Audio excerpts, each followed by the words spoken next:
All right. I hope all of you have understood how do we use the Excel sheets to read the data and to write the data. All right. Okay. Yes. So I think it is pretty good if you give the values. What values? So I of 1 Okay. equals to title. So if I of 1 equals to title, I of 9 equals to reads. Print I of 5. Here push the code.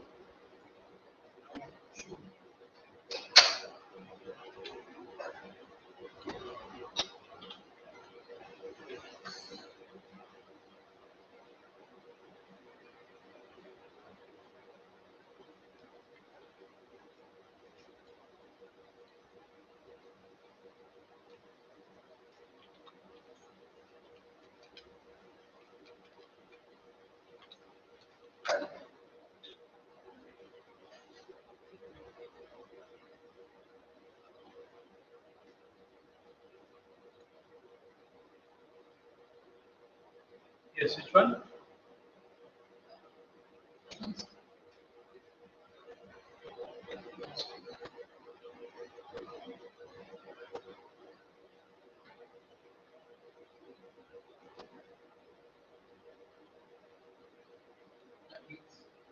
This one?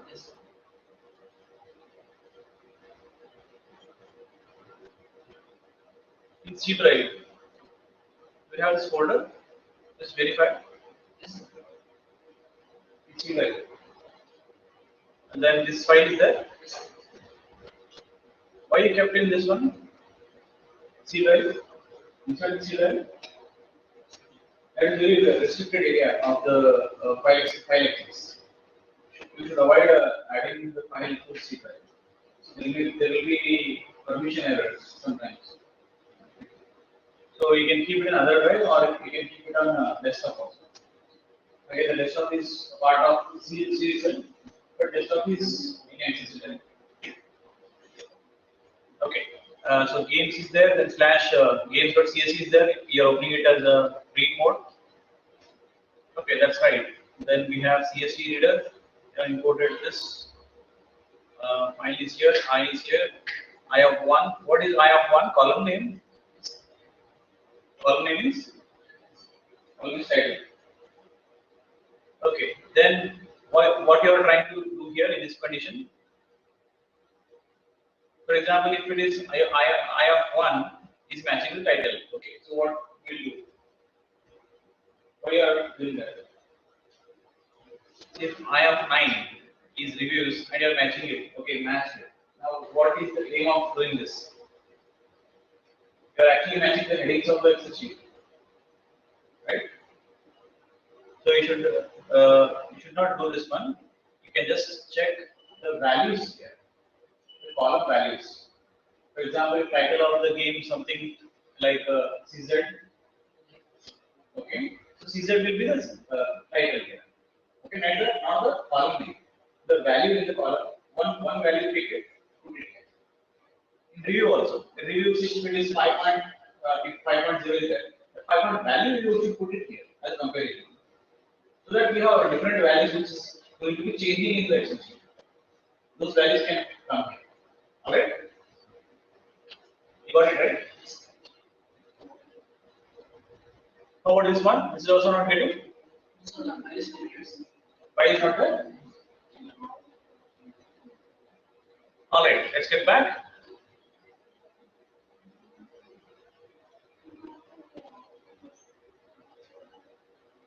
Okay, let's get started with the next topic. That is using the modules from standard library and third party. As we spoke about how modules could be created and how do you access them, and we are just talking about a standard library. Library is a collection of books, as you generally speak about your day-to-day student life.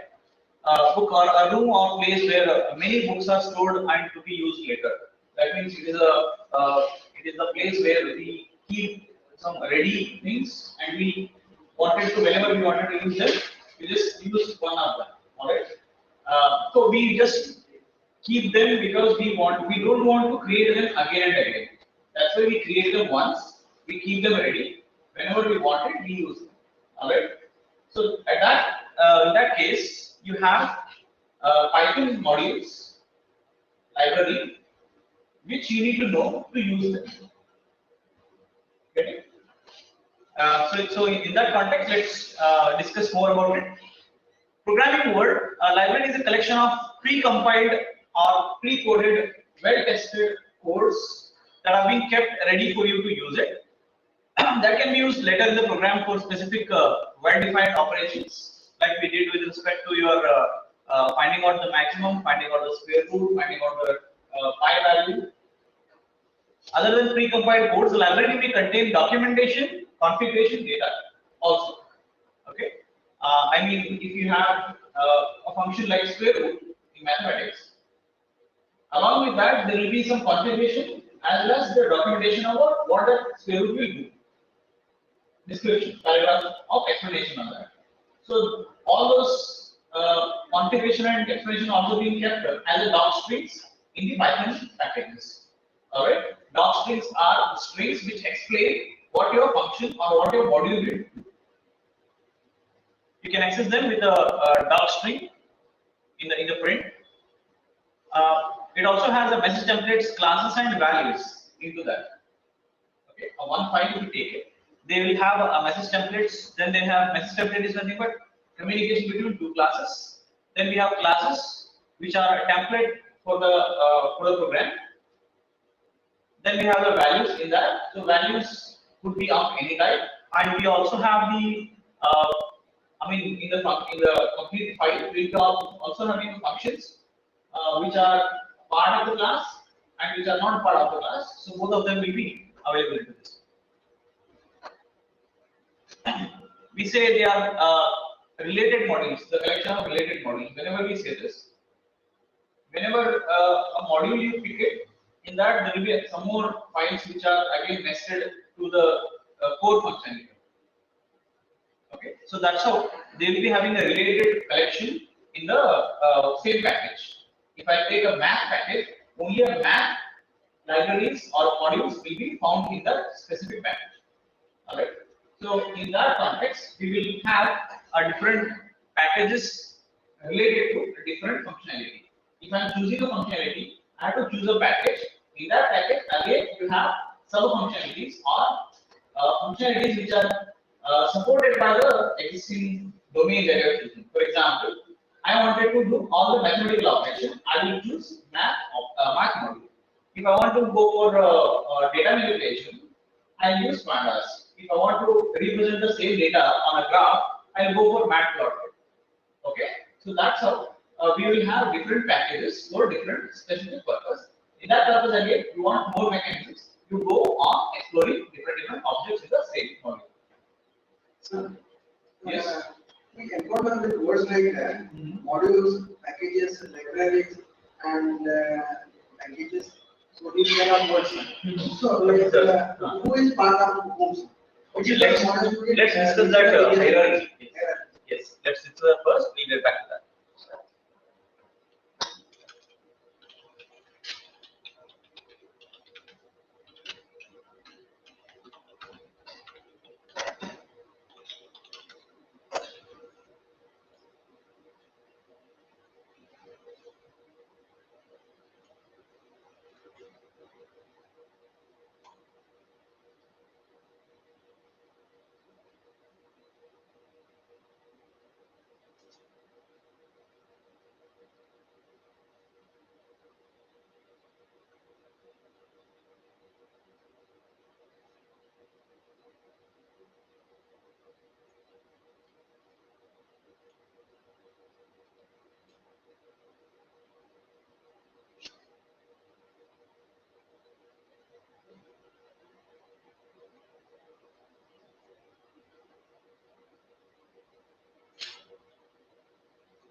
Okay, is that enough? Structure of the package.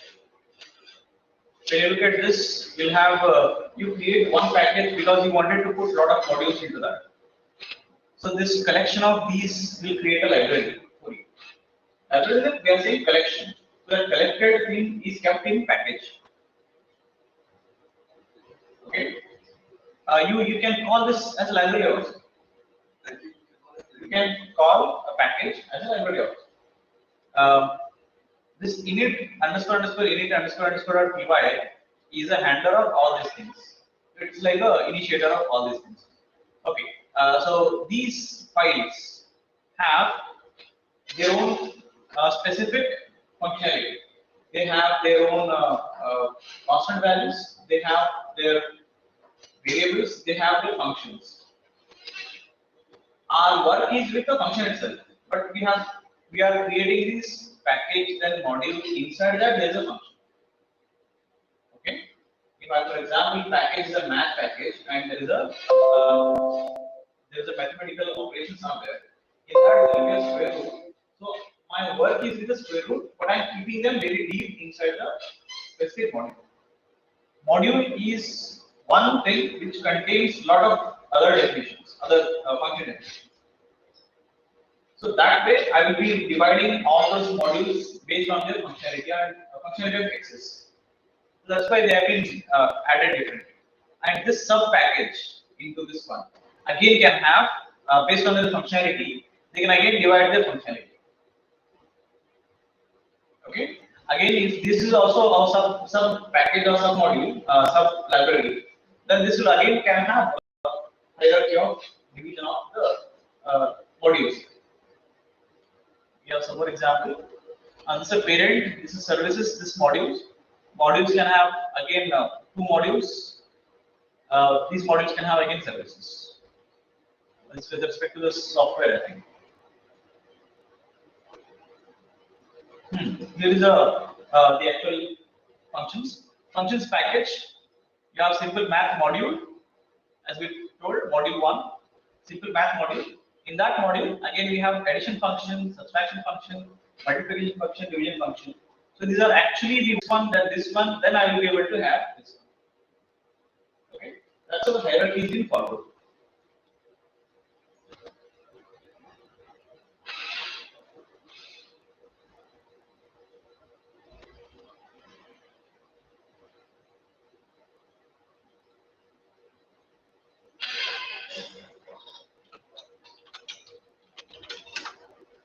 Let's see specifically, we get something. There's a package, there's a package, same thing.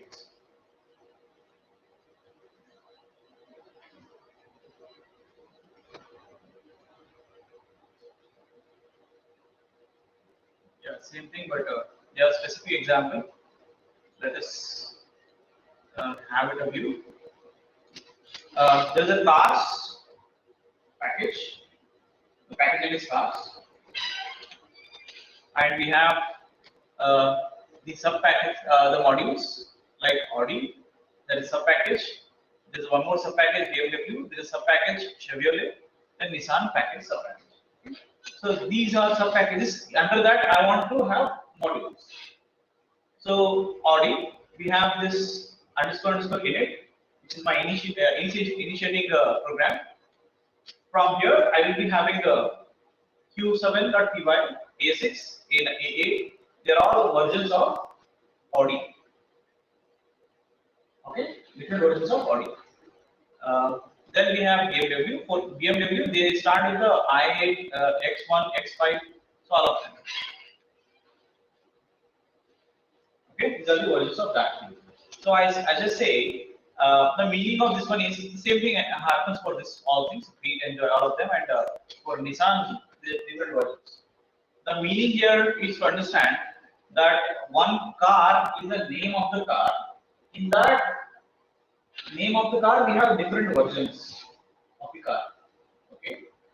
Basically, it is a we wanted to access the BMW itself, but in BMW again they are asking, okay, BMW is okay, but again, what do you want? Which version you want? Because I have these many options. Which one you are asking for? So that you need to mention it with respect to specific function. What you want? Get it? Specific version you need to mention. Then only you'll be getting a specific BMW X1, BMW i8, BMW X5. Alright. So you cannot write these things along with. If you combine both of them, then you will not be able to access it directly. You are actually specifically accessing BMW's versions. You should not encounter these things along with this. Alright, that's why in Audi there will be Audi's packages, and in BMW there will be BMW's packages. Functions. Get it? This is some package. In this there will be modules. Alright, car is main package. In that there is a sub package. In that there will be modules, and these modules IA is having their own functionality of their own seating capacity, of their own functions, of their own features of them, features of the car. So all those things will be available in single module. Got it? So package, sub package, module. Inside module. We can't break that into further. We can break it by dividing them into again sub modules. Sub modules like functions. Function you can pick some four five functions. There are 10 functions. 5 functions you pick it and create a separate module. 5 functions you pick it and create a separate module. And say that you have a QB or package. I will create 2 separate modules in this one package. That way we can again divide it. It's up to us to. We have just created that because for the convenience of accessing that. That's it. Okay. It makes Python programming simpler and convenient for programmers, as we don't need to write the same code again and again, because somebody have took already the pain of writing that and debugging that and working on it. Experience of writing the program without putting a lot of efforts, and you are getting the output same as what you would have got it by writing the same code again by yourself. Python libraries play a very important role, as we're saying, machine learning, data science, and data visualization, because you'll be focusing on the logic or the outcome that you're getting, and you should not worry about the logic that will get you the data or get you the processing of the data or manipulate the data from the Excel sheets or any other sources. Okay, you must focus on what you want, and for that, what is the help you want from the packages and the modules. You just need to get the help, and you just need to go ahead with whatever you are doing. You should not start with the basic functionality of data science or manipulating the data, like you're trying to read the Excel sheet. You should not start with how do I open it. So which will take care of opening and closing of it. So some of the functionality that you're using inside the bigger program will have small basic functionalities that you can also do it, but there are packages which will help you in doing it.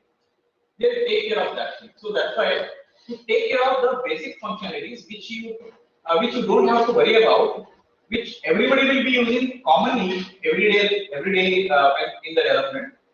Those kind of a common packages will be created as one of the set of libraries or packages. In that, we will be having separate modules. You can definitely use them, and you can make the programming journey easier as well as a smoother one, because you will not be encountering problems with the packages that you are using from the built-in. You may have the problem with the coding manual errors, but when you are using your packages, definitely they are expedited and then only they are uploaded. That's why you will have an experience of using less time but more code and more productivity. So that's why we have a less number of lines, but the output is more in Python. Alright, that's why more of the load that you are trying to give to your program has been taken care by the packages that you are actually importing. And as I'm saying, you are reducing the number of lines. It does not mean that only these number of lines are actually working on it. I mean, the lines that you have written are actually using the internal packages or modules which somebody has written already. Okay? The bigger programs are already in the packaged format, and you're just using them. That's why your program has become smaller. If you would have written by your own, then definitely your program should be 1,000 lines. Probably, right? So that's how you just need to see the role of modules and their packages and why they are being available and how it is going to help us in future.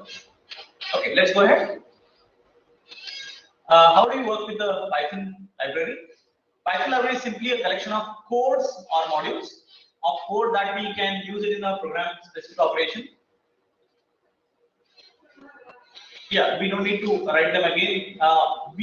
When we link a library with a program and run that program, the linker automatically searches for the library. Now, what is the keyword linker? Okay, linker is one of the programs running in the background with the Python interpreter, which is going to help you in assembling your program. Okay, as assemblers and linkers will work together, saying that if I am going to give my, I'm going to compile my program, so I have imported some like CSV, import CSV or done it. So I want import CSV statement to be known by the linker. Linker will take that module and attach it to your program. That these programs are using this library. You just given a name, right? You don't have a file in your VS Code. You can't see that file CSV is available. No, you can't see. Just have written import CSV. That's why I believe that CSV is available with me. But where is that? It is not written. It is with Python. So what it does, it links that CSV package with your program file, and then it is ready to give it to the assembler. Assembler will take that to the next level and compile it, convert it, and execute it in your interpreter. All right. Okay. Let's discuss something about the linker. I hope all of you, most of you have heard of this one earlier in your curriculums.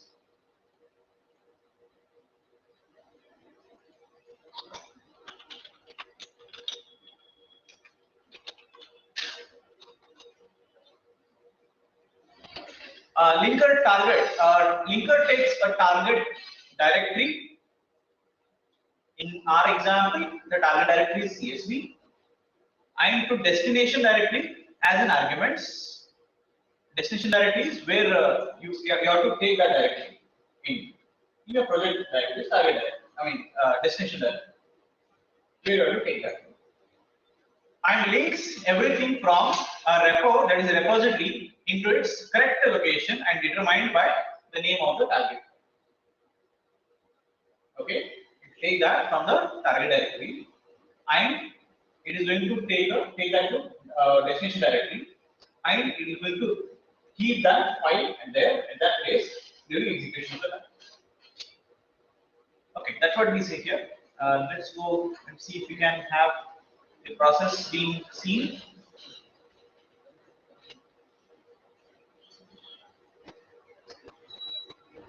Okay, we got one.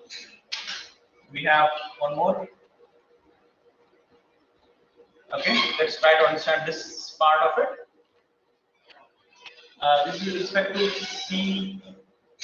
CPP, but we can understand the process of linker basically.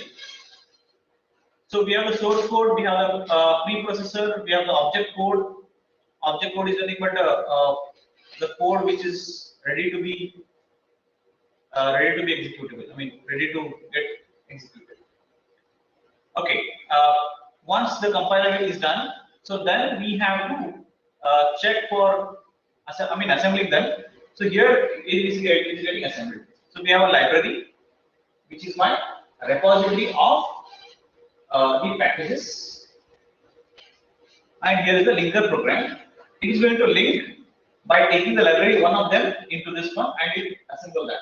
And whenever we execute that code, these libraries are getting used here. Okay, this is one way the code is coming into this one, and on the other way the library is also coming in. So it is the help of linker to link that program with the libraries, because the libraries are a separate folder where the libraries are available, like files. Those files need to attach with the program, right? So to find that thing, line linker is working.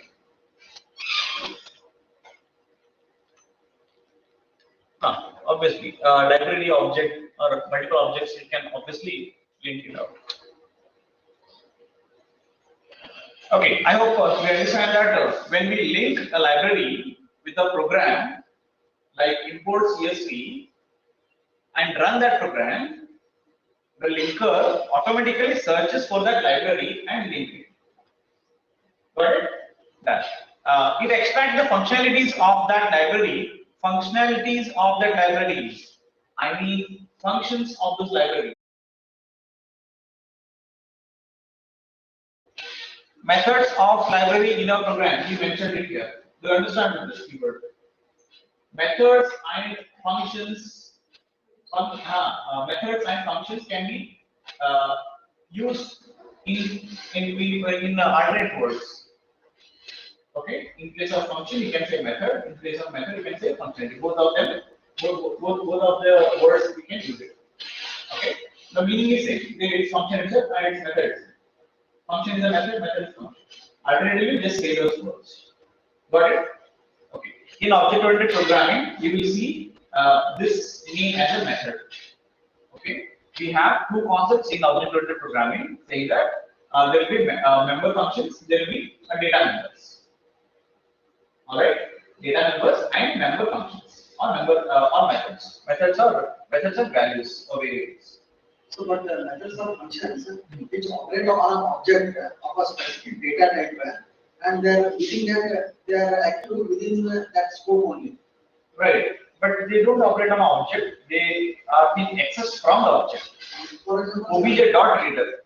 methods specific to sets. Okay. We can't use them on list.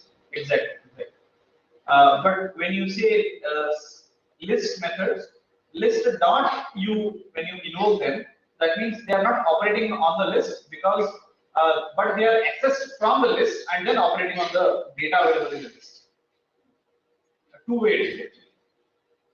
I have an object called the list L1. So I created a L1 because of my list class. So that's my object. Dot I say append. Append is the method available inside the list class. And I am going to give some work to that function. When I give that work to the function, I told you earlier also, whenever you call a method with the help of object, then the method is already having access to the data available in the object. Alright? Take a box dot append. In this box, I have 4 numbers. When I say this box dot append, I have this append method is having access to the data available in this one, and it has access to this box here. If you take any of the other methods which will display the data from the list, then this method is having access to this box and can access the data. Append is trying to add the data which you are giving it to the in the parenthesis into the object, into the box. That means you are accessing the method with the help of box. You are also trying to alter the box data. All right.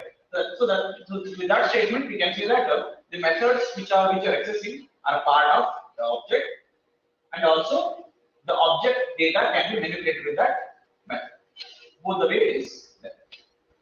If you are, as you are saying, that's right. When I'm using different object, that means you are actually telling me that I have created this object with a different class. If you are a different class you are written, definitely there are different methods available in that. So with that object, I cannot call the methods which are available in lists, which are definitely different. Alright.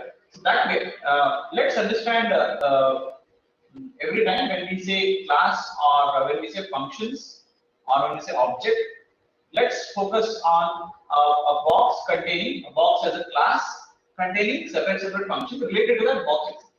If I consider another box, in that again there will be a separate functionalities available with respect to that box. Alright. So that way you can access it. Why I am calling every time a box? Just to let you imagine that when you put a dot as an operator, you are actually opening a box and trying to get whatever you want. There are a lot of things are there, but I don't need all of them. I just pick some of them. Like I am saying, list.append, csv.reader, csv.dict reader. I am just picking one of them and I am making use of that. Alright, so that way you can understand the concept of boxing. Okay, I hope you understood how do we work with a Python library theoretically. This is Python library and this is standard library. Standard library contains exact syntax, semantics, and tokens of Python. I hope all of you understand the keywords, syntax, which is the rule-based, semantic rules followed, but how about the semantic? Semantic is the meaning of the statement that is written. Individual elements which cannot be further divided, which have a meaning in the Python program. Python language. It contains built-in modules that provide access to basic system functionality like input output and some other core modules. Input output, taking the input from the user, printing them. We don't need to access or we don't need to import some packages, and then we are not able to. I mean, we are not taking the help of packages to print with something. Just write a print and it's printing it. We're not saying it's csv dot print or some print object like dot print. We're not doing it. Directly the writing print and it's happening. Alright, they are our standard packages. And input also, we are not using any object to call a function. Right? Input used, right? Okay. So that way you can say they are a standard library. Standard consists of more than 200 core modules. Very big number. Okay. Python standard library consists of more than 200 core modules. The Python standard library plays very important role in building your program and accessing the features which are basically not possible with the standard libraries. I mean, not possible with the. I mean, you don't have to import all the packages, but most of the packages will be available in the standard libraries. Without it, the programmers can't have access to the functionalities of Python. That's why these functionalities, these features will enable you to write the program without using packages for most of the functionalities. When you want specific functionality, like I told you, data manipulation in a larger way.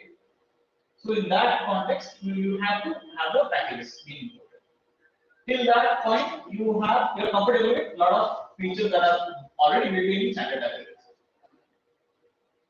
Okay, let's go ahead. There are some packages that we'll discuss. Common use libraries. This third-party library, TensorFlow library.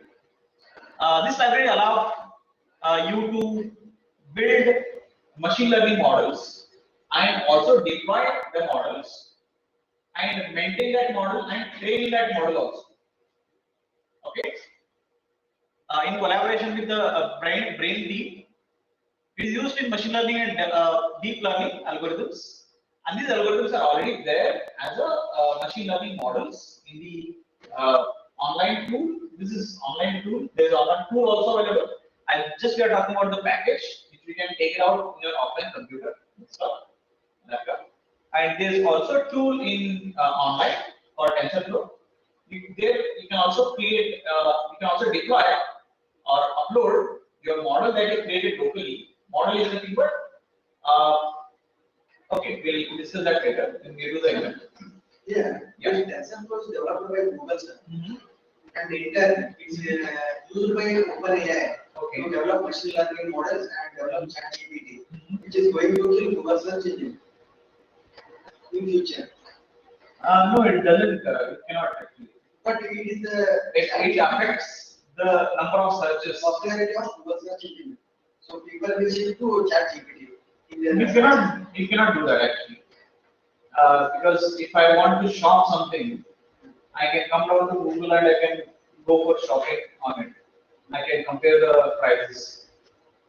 Most of the tasks that you think are possible through ChatGPT are actually possible, but you don't feel, you don't experience the good feeling of what you're doing on the ChatGPT rather than Google or any other search engine. Basically, you go for Bing also, you go for any other search engine also, but you will not feel like a search engine in ChatGPT.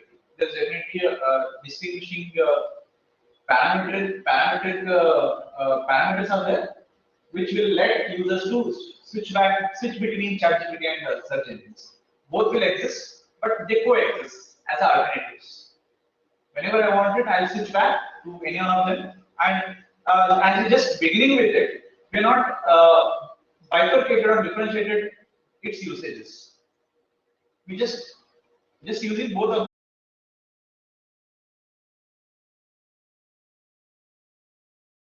of yours.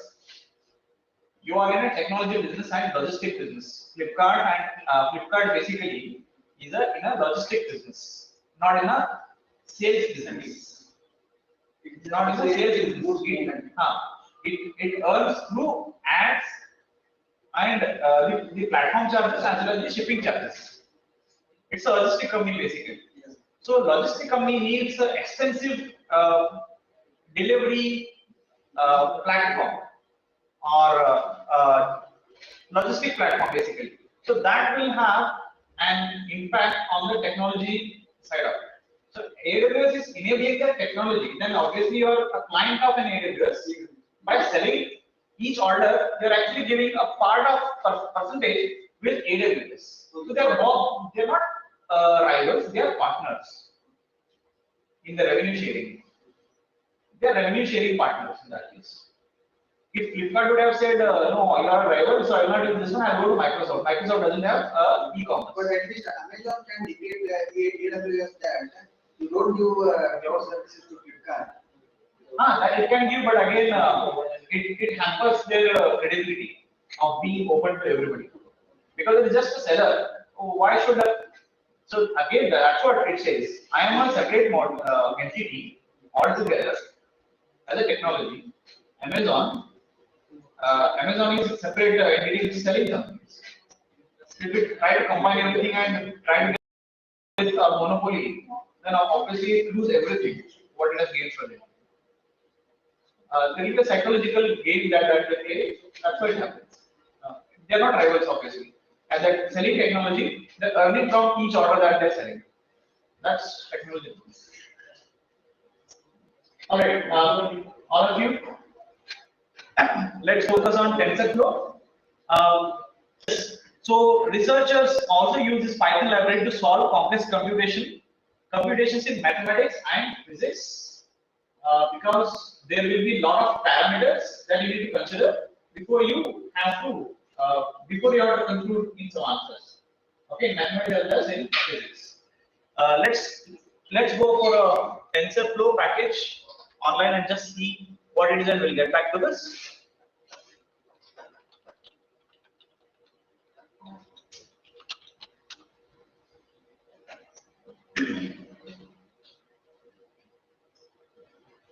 Okay, let's quickly look at this. What is this? It's an open source library developed by Google, and we are saying TensorFlow was originally developed for large numerical computations without keeping deep learning in mind. Okay, initially that has been developed. So there is a Python package is also available.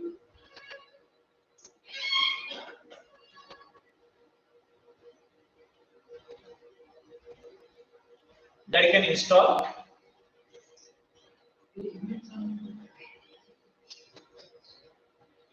The system requirements, you can have Windows 7 or higher. For Windows native,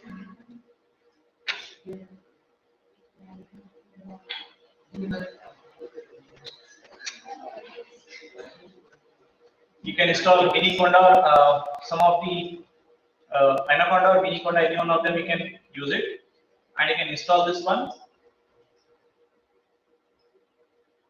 I'll just show you.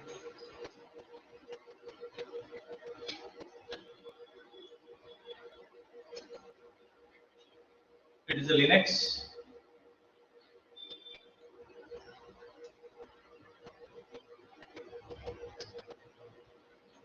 Okay, you can use pip command. You can use pip command to install the TensorFlow package, and you can start using it with the help of conda create the name, then tf, that is TensorFlow, and this option. If you want to specify, you can specify a specific version, and with that you will be able to create a tf TensorFlow, and with that you can activate the environment in which you are enabling the TensorFlow support in your program, and it will also enable. It will ask you to enable the GPU for its extensive computational enablement. What? Okay. Let's go back to the TensorFlow. create a production grade machine learning models with TensorFlow. Okay, you can see a person scanning a dog and trying to recognize that dog in his phone. That means he has enabled a phone with a machine learning model and is trying to use that as a camera. Okay, here we can see there is a install, there is a learn. That means there are tutorials for different types of technologies that TensorFlow is enabling. There is a JavaScript, and for mobile and edge are IoT devices. For production, you can go ahead and I can just look for this place. What is this? This is a core, right? Okay, let's go with this one. Open source ML libraries. So TensorFlow is an end-to-end open source platform for machine learning. When you learn machine learning, you definitely hear about this thing. What it says, it makes it easier for beginners and experts to create machine learning models. You can see the sections here. For experts, for beginners. For beginners, the best place to start with the user-friendly sequential API.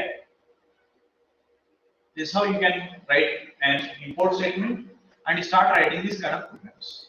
So I told you earlier also that we will be training and testing the models. So it is giving you that field here. This is short form. So to make the work easier, That's it. You can use this one and directly use every time TensorFlow type it. The short form. Then in that TF there are a lot of packages. In that I'll access Keras. In that Keras there are a lot of data sets. What you want? In data set I want MNIS. MNIS is one of the data sets that is commonly being accessed. So such data sets and many things are there in TF that you can download it and you can keep it ready for your offline usages. That's how you can. This is a small machine learning program itself. This is how your machine learning program basically looks like. Okay, in detail we'll discuss it later, but this is how it looks like.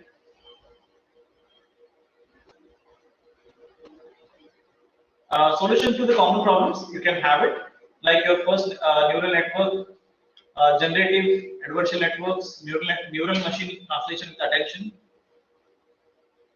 and there are many usages are there which you can use it through this one.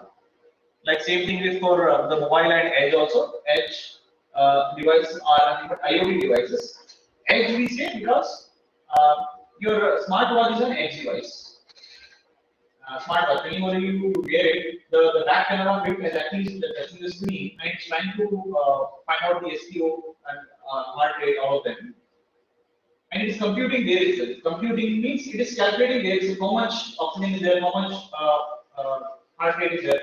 It is computing there itself. It is not sending to the internet asking, see what is the oxygen here. No, it's computing there itself. It's computing there and storing in the memory. Whichever device, IoT devices, which sense the environment, therefore the sensors, and compute at the same place, we can call them as edge devices. Alright, the IoT devices which calculate or compute the information collected from their sensors at the same time, same place, called edge devices. Got it? Okay. For them and the mobile devices, there will be models. Libraries. TensorFlow Lite is one of the famous lightweight light library. It's mobile library for deploying models on mobile. Models, whenever you say they are the machine learning models. Model means programs which are capable of recognizing something. Get it? Which are being trained and tested and ready to recognize the models, basically. Mobile microcontrollers. I told you microcontrollers are again IoT brain microcontrollers and other edge devices. Then how it works, pick a model that you retraining or already trained model, convert them into a compressed or flat buffer. Flat buffer is again a different technique. You deploy it on a mobile and then optimize it. 32-bit float, more efficient 8-bit integer GPUs. And that's how you can create a lot of solutions like this. Image classification, object detection, question and answering like ChatGPT. Okay, so there will be a different usage of this one. That's what your TensorFlow is enabling you that. For edge device, as we said, they are given different examples for all of them. If I pick an Android, I'll be given a specific roadmap and as well as help in terms of reading the documentation. How it actually works. Some of them will be given to me. So this will be used in building Android apps. Yes. This is one of the part of the analysis process that is happening in Android application. If you design, if you learn this Python quickly and do all the assignments, I have a lot of things to share with you so that you can create a lot of projects here. Okay. You need to give me a space of time where you'll be finishing some things and I have some time to discuss those things. Okay. I'm not finding those and that's why I'm not opening those the box of mine. All right. Okay. Okay, you can install TensorFlow Lite with the help of pip command. Here is a pip command. We'll do that later, but just know that they're available. Linux devices, then models, iOS, APIs, and there are APIs like TensorFlow JS, TFX, different versions. And there's definitely a community which is going to help you with that. Okay, that is your TensorFlow, which is helping you to build your model, and there are already pre-trained model. And if you want to train a model, there are already data sets. What are data sets? The data that are taken from the Kaggle is data sets. We are till this time we are calling them as Excel sheets. Now onwards, we call them as data sets.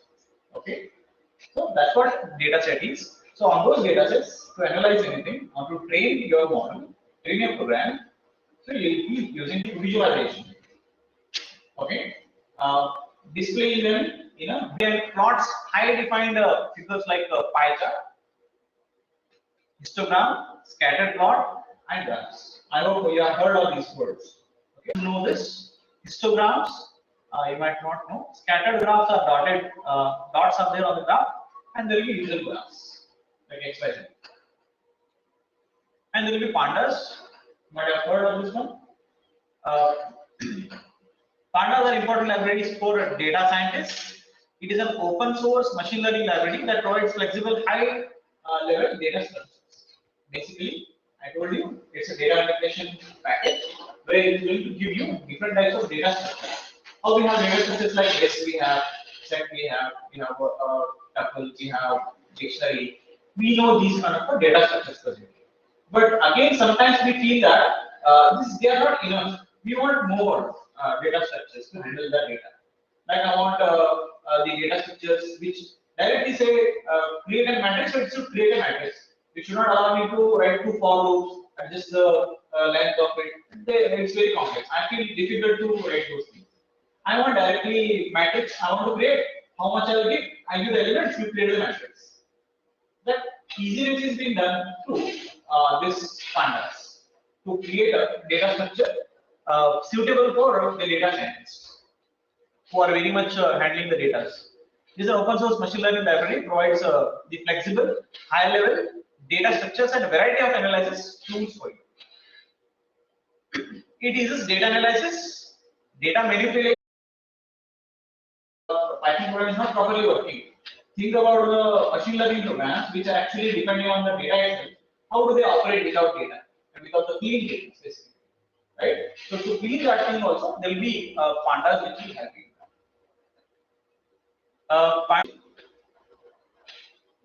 Concatenation, conversion of data, visualization, aggregation, and many more. Okay, that's pandas, and we have one more NumPy package. It's a numerical Python, a numerical Python.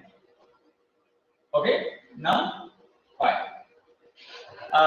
It is commonly used library. It's popular in machine learning libraries that supports large matrices and multi-dimensional data. multi-dimensional data it can handle. That's why it is having a numerical Python modules. Okay, this package is having modules specific to handling numeric analysis. Okay, you will see that it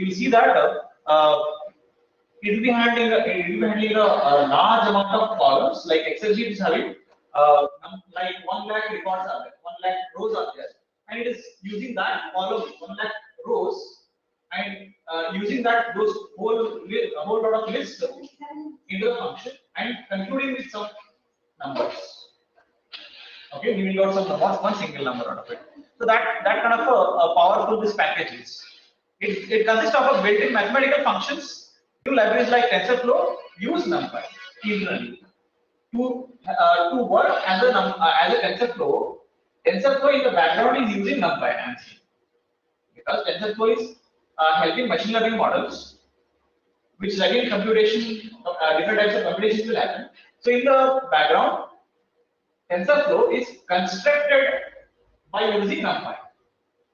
In that case, NumPy will be the base package for all the other packages which have been built above that. Get it? Okay.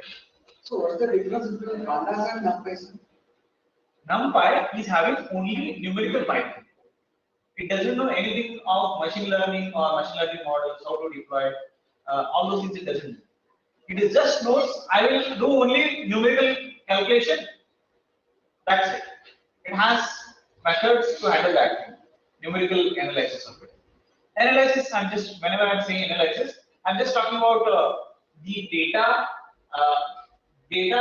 that you are having in terms of columns. I'm just trying to find out the insights about the data. For example, when I have the column of data like Excel sheet, I will have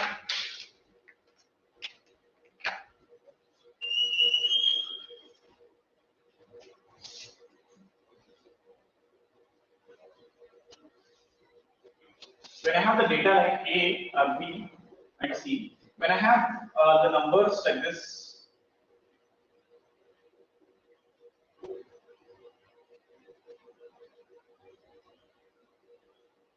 here we need some conclusions. I need a summation of here. This is my summation. Okay. I need the mean of it.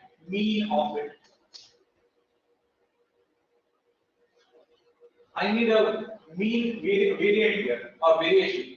Mean variation I want here. So all those keywords, what I'm saying, they are part of analysis of this whole column. Okay. As I found out the summation of all of them, I got one answer. On the same column, I want a mean also. Mean of that. I hope you understand the word mean. Average of it. Okay. How do you find out the average? Average of it. Sum divided by number of elements. Sum divided by. Okay. Sum is 1. This is 3. This is 6. This is 10. This is my sum. Then 10 by 4. Number of elements. Number of elements. How many are there? 1, 2, 3, 4. This is my mean. This is my mean. 2.5. Yes. Okay, this is my mean. So this number is not there in this one. I'm computing this one. That's why I'm getting this one. So this is my analysis part. This is my answer out of mean. So this is my mean is one of the parameters with which I am trying to find out the analysis. Such many analysis parameters will be there. I just found out the mean. I want different calculations. So those I'm actually trying to say whenever I say analysis, I'm talking about these things. All right. It says NumPy internally to perform several operations on tensors. Tensors are again small programs which are running in the background to supply different types of what you can say. Tensor is just working as one of the entity Fourier functionality. Array interface is one of the key feature of this library. array interface is one of the key feature of NumPy. Okay, as you don't see array here in standard library, that's why it is there. SciPy, the same, the name SciPy, that is scientific Python, used for high-level scientific computations, and this library is built over an extension of NumPy. Obviously, you will have this kind of a functionality into this one itself, because obviously you are doing calculation itself in scientific Python also, but that's functionality has been kept separately for scientific Python by adding some more specific features in of scientific calculation. That's why it is been kept. Okay, if you go for if you are a chemical engineer and your work is only to analyze the different chemical combinations. Okay, and one chemical you take it and list out all the properties of one chemical. Okay, so then you list out such many chemical properties, and if you try to make a combination of it, combination of properties, if you mix water with the oil, two chemicals you have, water and oil. When you mix them, you know their property. That's why you as a human analyze that. Okay, they don't mix, but the machine doesn't know. If you want to convey that thing, you have to list out the parameters of then one chemical with another with the molecular configuration. Means very small particle of any chemical. So those when you make it, then combination of them, making them manually by manual persons is difficult for all the combinations. That's why scientific Python like packages will help you in testing all those cross feature combinations with the help of programs. That is called a simulation of chemical reaction. Alright, so such tasks will be done with the help of scientific Python. Used for high-level scientific computations, this library is built over an extension of NumPy. It works with a NumPy to handle complex computation. It allows sorting, indexing of array data, indexing of data, array data. Numerical data codes is stored in a scientific Python. Numeric data codes are being stored. Scrappy, heard of it? Very interesting package. It definitely feel that it looks, I mean, it is very useful. You might be getting a fake calls or something, right? That's spam calls, junk calls. If you leave your number somewhere on some website, then it is easy for me to get that thing. Even if if you have some website like, and on that you are kept your phone number. Everybody in the world will know that you have kept that on your website the number. Not visiting your website because they don't know what is your website name. Okay, but still they will access the numbers, email IDs, everything. Who will access it? The programs will access it. Okay, I will also show you how you can do that. Okay, we do that one more exercise. Under the programs also, I will do that. So, for example, another example, you have like 3 websites: Amazon, Flipkart, and for example, Snapdeal. I am trying to buy a specific laptop.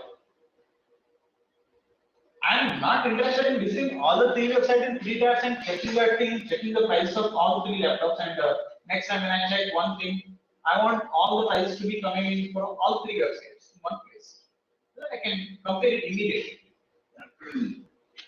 With the help of Python, you can do that. With the help of Scrappy, you can do that by enabling this package to extract data from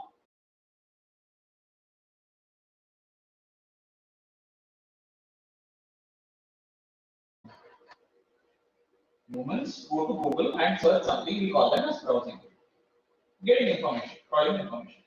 So when programs try to go to all the websites and grab the information, we are calling them as crawling. Screen scrapping, new keyword to all of you. Screen scraping is nothing but yes, Captures images on the screen. right. So it captures the elements available in any of the screens that we have. That's what scrapping is. Scrapping is nothing but it is going to take a part of the like website I have. And in that website, for example, all the colleges in Hooghly, they have websites, and in them there is a tab called gallery. All the colleges gallery I want it in my folder now. It may be 2 GB, 3 GB, but I want all the college gallery photos to be coming on laptop. That's one of my assignment tasks. So I will tell my Scrappy to go on the websites. I will give list of the websites, and I ask Scrappy to go on the websites, save them in my folder specifically, and once you're done, you tell me I'll download all of them. So then Scrappy will visit all the websites, crawl that specific gallery, and download all the photos. That when you're downloading the photo, that's what we are saying screen scrapping. Okay, and also it is going to take out the data which you have instructed this Scrappy program, Scrappy use program to get that data. Okay. Okay. It can be used for data mining also. Data mining means data is there, but I want to get that data. Mining means what? Like gold mining, we say. There will be some stones also. There will be some different elements also. But we take out only one part. In the same way, on the website there is a huge data about the company, about the founders, about the services that they provide. Lot of things like that. What do you want? I want only the email IDs. Like only email IDs. Okay, that's mining. Okay, whatever you want to only put that thing, and you're getting that thing in your computer. List of them. Like how we have the data in Excel sheet. Like I have 1 lakh cricket players records. Same way, I want all companies' email IDs in my Excel sheet. I want to do a marketing. I want to call them and sell my product in Hooghly. I want everybody's phone numbers. Get it? So that way you can grab the data from the different sources and you can accumulate it in a specific source. I mean specific format. Got it? That's how it is calling data sources and mining the data from them. Getting it? That's why it is very helpful. Okay, so let's go back quickly to Scrappy.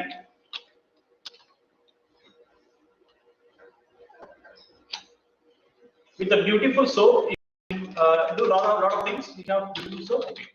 We have beautiful soap also. Okay, we can discuss it later. Okay, we just have. Let's go discuss first Scrappy, then we'll go to beautiful soap. Okay, we have Scrappy.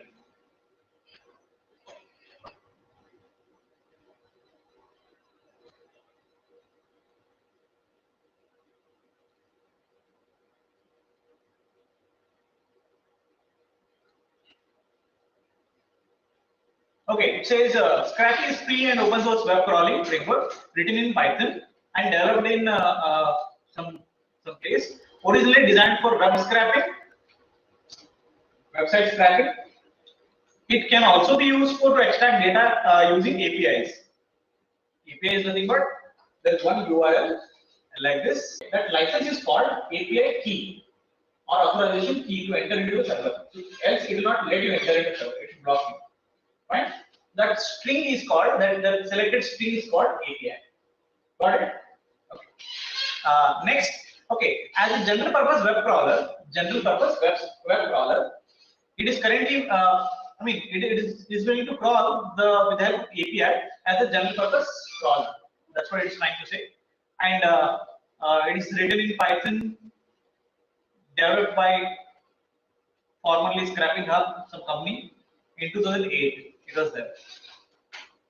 Okay, you can see as the technology is growing, spans, all those things are also growing. You just see the positive side of it, as I'm saying. You also see the negative side of it. As I'm saying most of all of you, if you try to grab all the data from the people and try to disturb them by calling, then that's a negative point of the technology that we are actually learning. If I tell you, I will also give the program and you start grabbing all the data. But what do you do with the data? Make a difference. If I'm a marketer, if I'm a marketing company, if I give you this program, you will fix it for quickly. You will grab all the world's data and you start calling them because you're a marketer basically. Okay, so who use this technology will make use of that technology in that angle. Get it?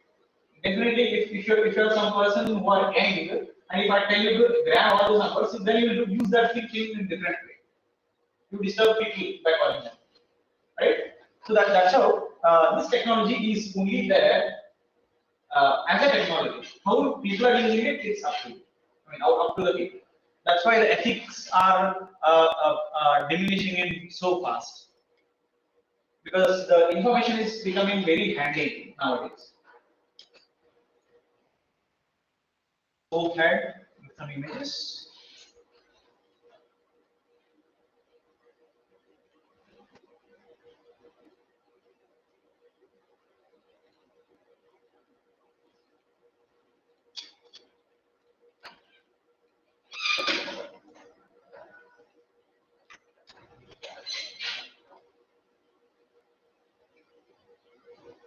This will be a little complex for all of you. Scrappy downloader workflow. Okay.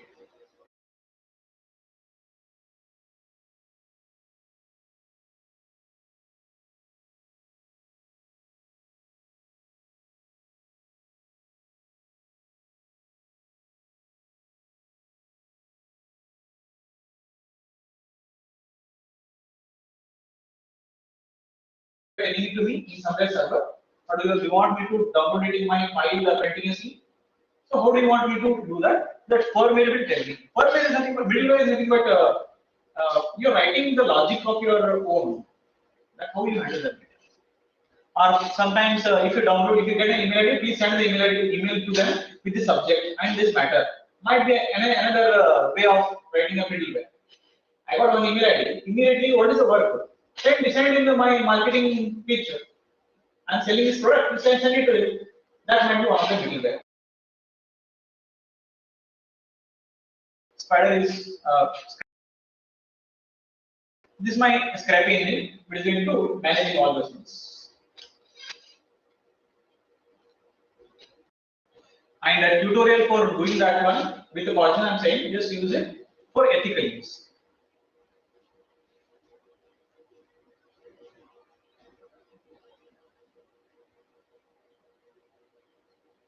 Okay, you can start a project with this one. Use the commands to start a scrappy template folder. That means it create settings, all the things you created. As I just now told you, all the parts, firmware, I mean the middleware, pipeline, all of them, comfort that you saw are created as a files. Okay, that's how I told you. These are being created with a specific files. These things. Here. This is a command. Scrappy space start project space scrappy demo is my project name. It starts creating these files like this, and give the env. That's environment of Anaconda. This is a base outline of Scrappy project. This is a project that is open it with settings. Import Scrappy settings with a bot name, user agent. The common format for browsers. They are teaching you this common format of browser because you are going to browse the internet through this browser only. Because browser is becoming a client from which you are triggering the command, right? Okay. Then that means you are using a software, the Chrome as one of the software client for your usage. That's how it is going to take that thing. Example they are given it. For example, if you have Mozilla, you can go writing like this. User agent is this one, and you can also have this one if it is not there.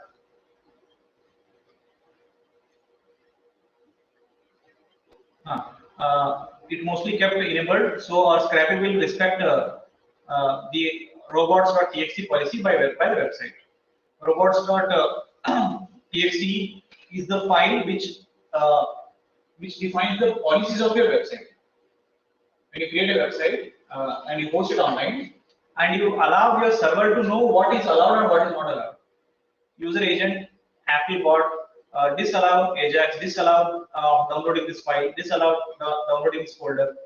So all those disallowed folders are there. This kind of rules are also should be there.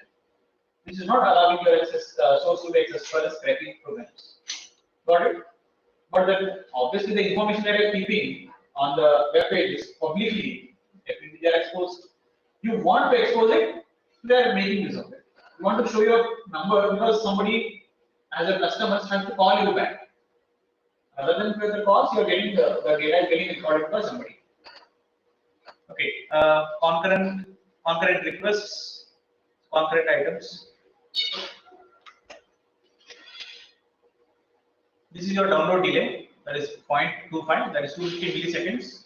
1000 millisecond is 1 second. 1000 millisecond is 1 second. So 250 millisecond is 0.25 seconds.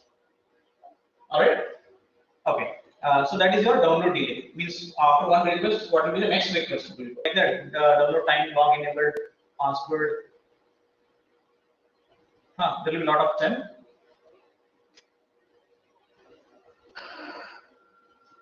Sector graph depth level.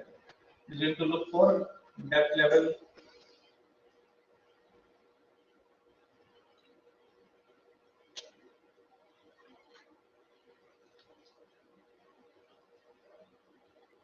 Okay. At last, if you just want to run this one, run the program, you can run scrappy crawl my spider -m, and this is your scrappy log. In this one, everything will be logged. Whatever you are asking will be fetched and will be recorded to this one. That's what it is running here.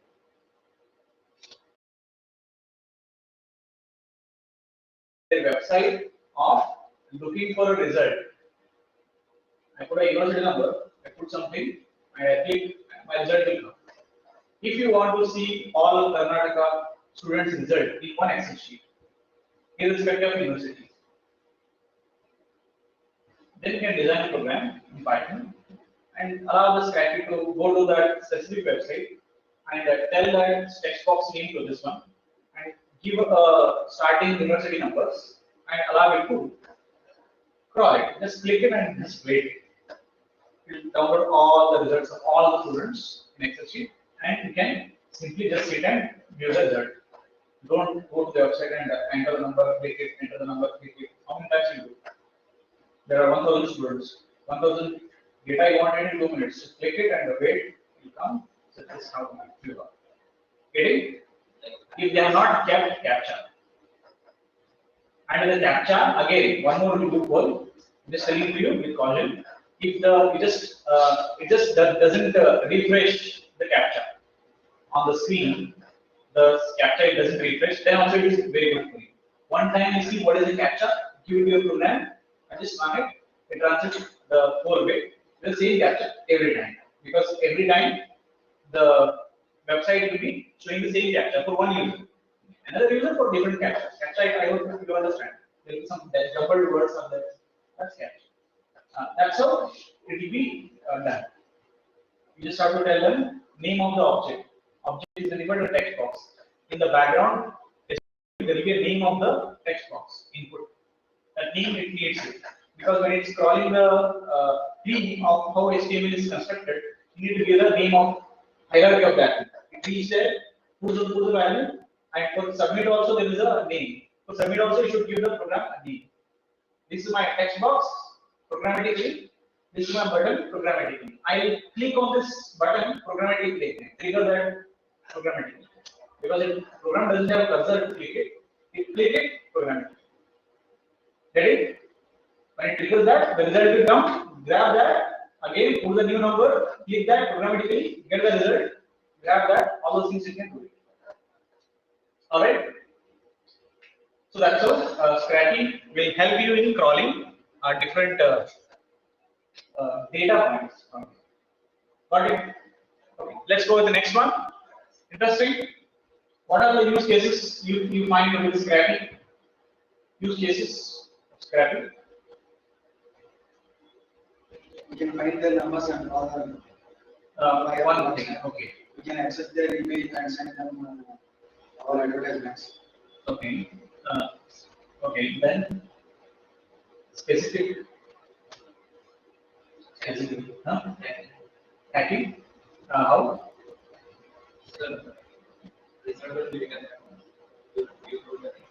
Result. Hacking they are accessing legally it is. The only thing is they don't know that we will be putting a scrappy. They are not put the captcha. This captcha is not created. They might have held it. Box is there. Result is there. You are legally accessing it. You are not hacking. Hacking is a backdoor entry. Front only, we have a browser, that box we are entering only. Front end. Back entry hacking.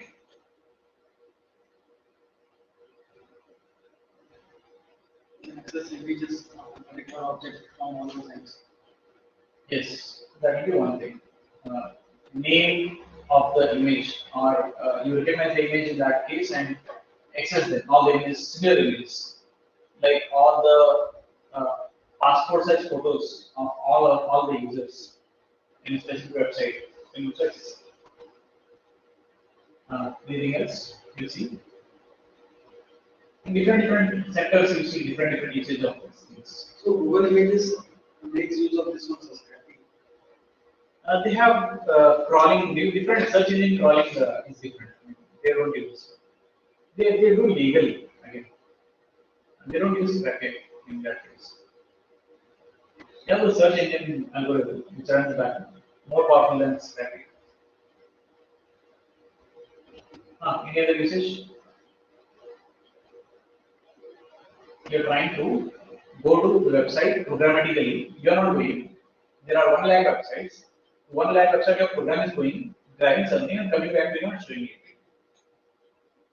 You cannot go to 1 lakh website. How can you go? But your program is going there and checking.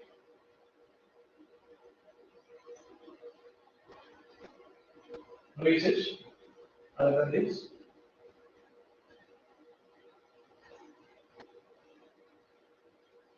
You can have statistical analysis of any company and their products, along with how they are doing in the market, whether they have been selling good or not. If you are a company's analyst, if you're sitting in a company and your company is selling some products, and you are their engineer, you have been given a task that our sales have been reduced for 6 months. I want you as a data engineer, I want you to crawl our product and the reviews and tell us what is happening in the market. Then you as an engineer write the scrappy and tell your scrappy that see, this is my product name, this is my product photo, and this is my product code.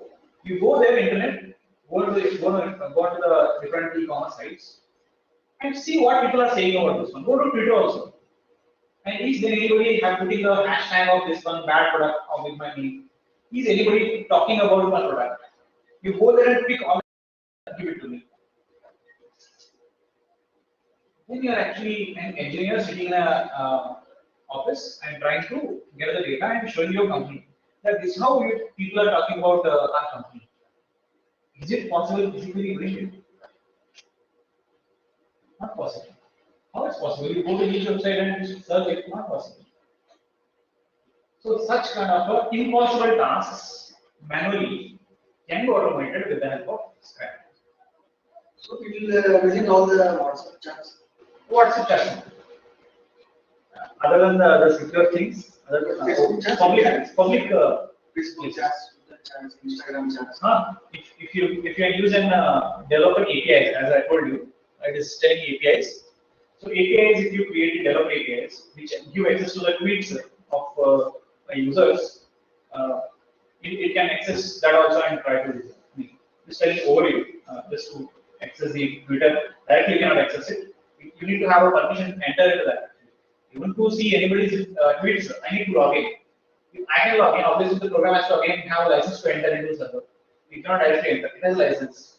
And that's why I told you API reach. API is license to enter into the server. Alright, if you give an API to your crawler, obviously you can enter and read all the fields. In that field, I want to find sentiments about my product, how people are feeling about my product. If it is good, that's good, good reviews. We don't need any improvements in that part of the product. If there is any problem in my product itself, then definitely I'll do it. So that's how big companies they invest money on engineers like you. Because you people are helping them to know what is going on in the background. They just have sales people, they have the channels, they are selling something. How do they know publicly what is happening? You people have to help them. Getting? That's how you need to find out the use cases of these things. How? See, one thing you just remember and modify your thought process. Whenever something good can happen, it happens through me. Getting? If any good thing must happen, it happens should through me. Why? Because if it happens through me, you will pay me. Getting? If you tell that technology use, your work will be done. So you who you are, I know that. So you leave, I will use that technology and work. That means you should keep yourself dependent whenever you are in a job. Remember this point. That is happening because of me, I am doing this one. That is also possible, I am doing that because of this one. Get it? So you must be responsible in doing that. Even if you are not responsible, you will be given a team below you. They must do it. You should tell that myself and my team have done this. That's why this is possible. Getting this one. This is a formula of staying strong in a corporate sector. Else you will not. If you say no, my friend has did that, okay, you will not get the promotion. He will get the promotion, or she will get the promotion. Obviously, she is doing good. You are telling right. You helped her, and she is doing good. She will get the promotion. You will not get. Get it? So that's why we need to have that kind of an angle of looking at this technology, that how we can make use of this thing and utilize the data available online that is being generated by the users and understand our product very well, so that my company can benefit from the data that I am collecting. All right? Okay. There will be an assignment for you. I will give it later. But this is very interesting. Okay. All of you together can create one program, and then we can create a different versions of it. Okay. I want all of you to focus on creating applications like this. Okay. We have a scikit-learn. Scikit-learn is a famous Python library to work with complex data. Scikit-learn is an open source library that supports machine learning and their extensive list of algorithms which are being listed by Scikit-learn. It supports variously supervised and unsupervised algorithms. Okay, it supports supervised, unsupervised algorithms like linear regression, classification, clustering, vectorization, and lot many algorithms. This library works in association with NumPy and SciPy. Okay. If you want to install this one, you need to have these two things available in your Python. Okay. Understand this? Even if you don't have, for example, you're directly installing scikit-learn. Then scikit-learn know and checks whether my friends NumPy and SciPy are there or not already. If they're not there, it will install first that thing. It doesn't install it itself. It holds its execution and install for NumPy and SciPy. Then it's resume its work. Reason? Because SciPy programs are using import NumPy, import SciPy. Without importing all this, how can I start the program? Get it? That's why whenever it says there's a dependency problem in Python, that means some of its friends are not here. To get that, this will execute here. Alright? Okay. This is what is dependency, right? Dependency, yes, dependency. Because Yeah, interdependency we are using it from other programs.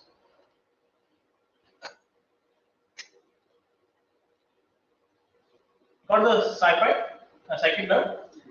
We'll just visit that thing. That's very interesting actually.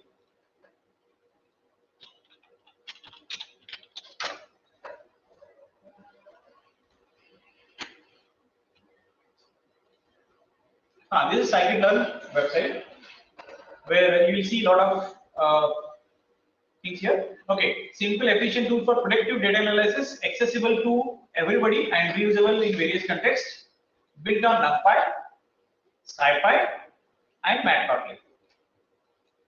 Base libraries for Psychic Learn. Got it? Okay. Now we have different types of different types of algorithms. For classification, there are algorithms. There is a category, and one of the category classification, one of the category. In that, there will be algorithms. Okay, just click one thing and let me. There will be supervised learning in the what you can say classifications. We have linear models, we have linear and quadratic models, we have support vector machine, SVM, a stochastic gradient descent. So there are algorithms we have, different types of algorithms. And in unsupervised learning, again, there will be different algorithms like Gaussian mixed models, manifold learning, clustering, bi-clustering.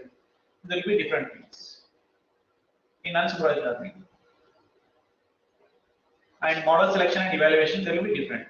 Cross-validation, turning hyperparameters. Hyperparameters are the factors which decide and the speed of your model to recognize something.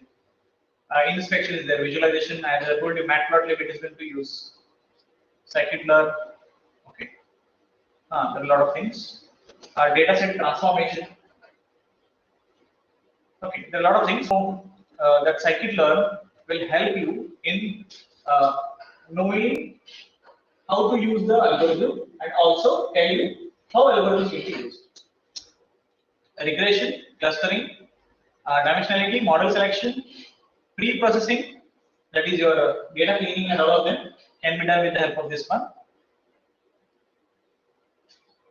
And these kind of graphs and visualizations, you can do that with the help of Matplotlib. And as I told you, your Scikit-learn is using Matplotlib because it needs to display that data on some visual format. This is a visual format. Clustering is different blocks. Regression is to handle the numerical data. That is to regress and predict that kind of conclusions with the new numbers. Okay, those numbers will be pointed out obviously in the XY axis with some parameters, and that's how it is. When you get started, it will tell you a small machine learning program. This is one of the smallest machine learning. Okay, fitting, predicting, estimator basics. They'll explain you line by line how do they do that. This complete program.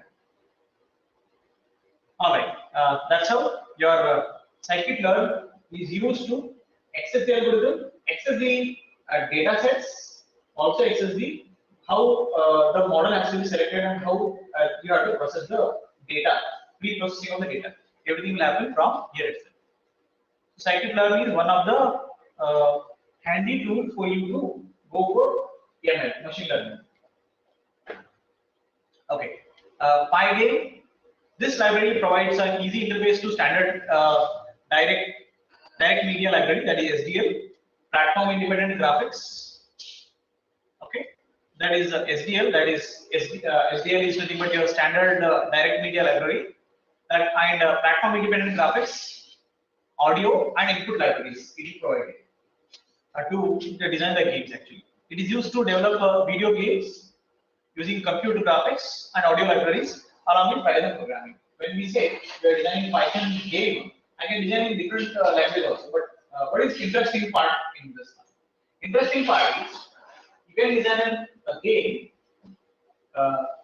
which plays against the human. If you know designing a game very intelligent to adopt your learning also.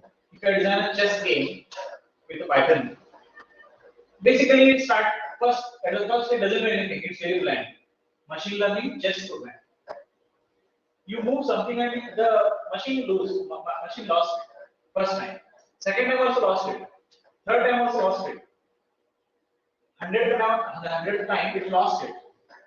But next time when you are trying to play the same game which you played it the first time, right, you will lose.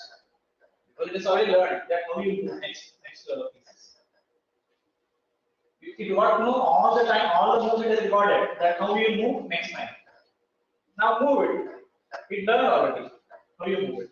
So all your moves are exhausted. Now you will learn from your behavior of moving the pieces. Then you cannot play with that and it will be everything. Getting it? That's how it starts. How much you play with that, it will learn and it will not let you. Get it? That's why AI is not only learning from the data, it is also learning from the conclusions of the data that it is getting. Eventually, how much data you give it, that much data it is crawling it and making a decision. To make a decision, obviously, it needs the data. I hope you will get the data. I mean, you will get the games in your GitHubs actually.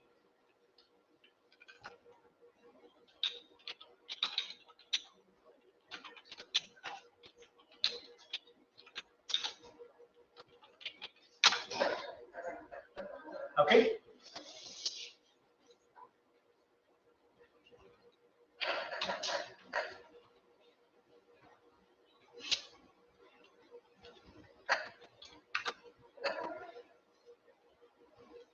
You get a lot of games and a lot of things.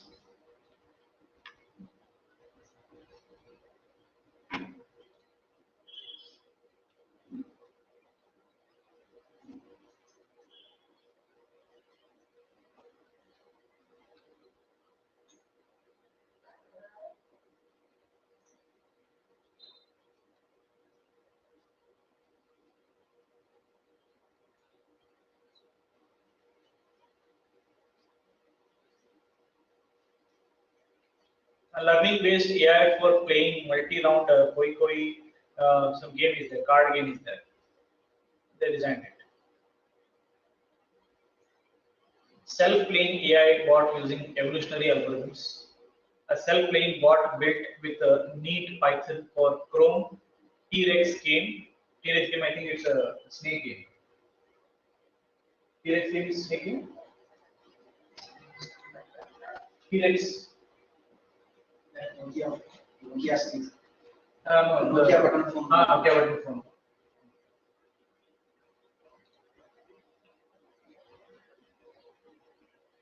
Yeah, we have something here. The game contains written Pi game package that used it, and playable by humans. The game and the genetic AI, the game.py contains a code of training the AI, and game for AI.py contains a game played by the best training the AI. That's how they have the packages, they have the algorithm, and they are explained about the folders that they have. And they have designed a game. This is a T-Rex game. It's a game itself, Python game.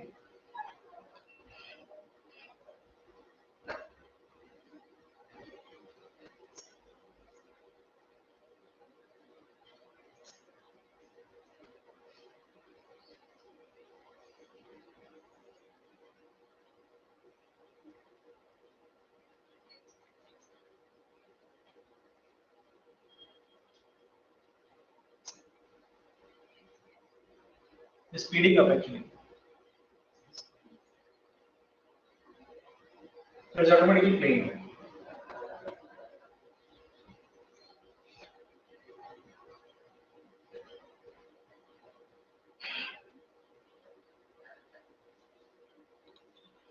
This game also whenever net is not there in the mobile, so that they can time pass with this game. Yes. See how fast it is.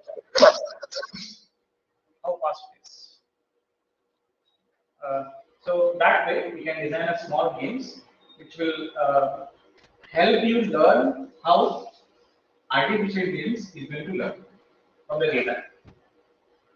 Basically, it is going to take a decision whether it has to jump or it has to come down, bend down. All right. So that decision is being taken based on the data it is having earlier.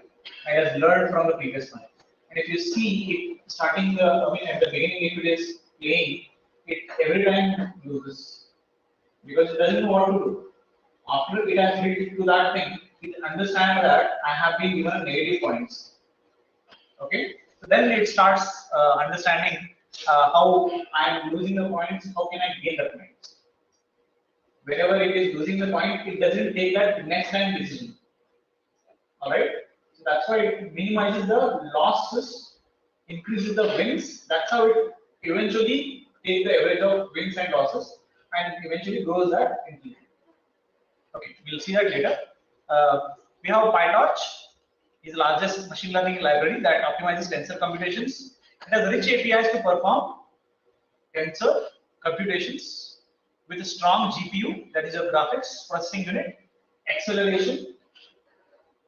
It also helps solve application issues related to neural network. It is basically a library which optimizes the TensorFlow or tensor computations. PyTorch. PyBrain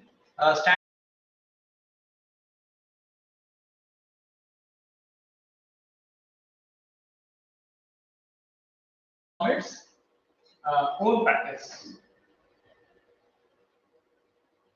For example, if I take a robot, I design a robot, a small robot which cleans my house. Cleans my house. Okay, that's thing. So what I do is I doesn't teach anything to that how to take out a dust.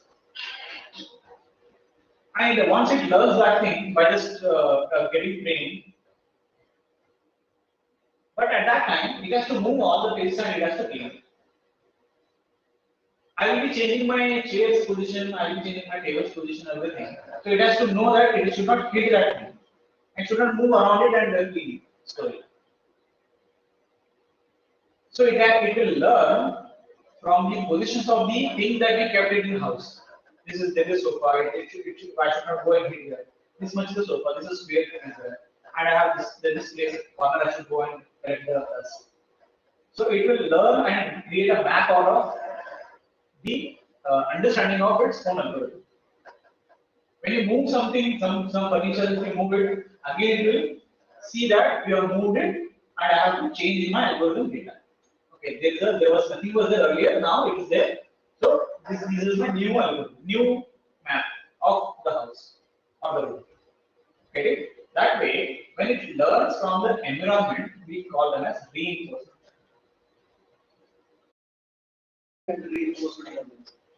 Supervised is you are giving the data, supplying ready data. Data you are getting here is situation. Situation reinforcement. Data associate given supervised. So once it has gone through unsupervised and supervised learnings, then it can go to reinforcement. Yes. So that it can give the situation and solve that.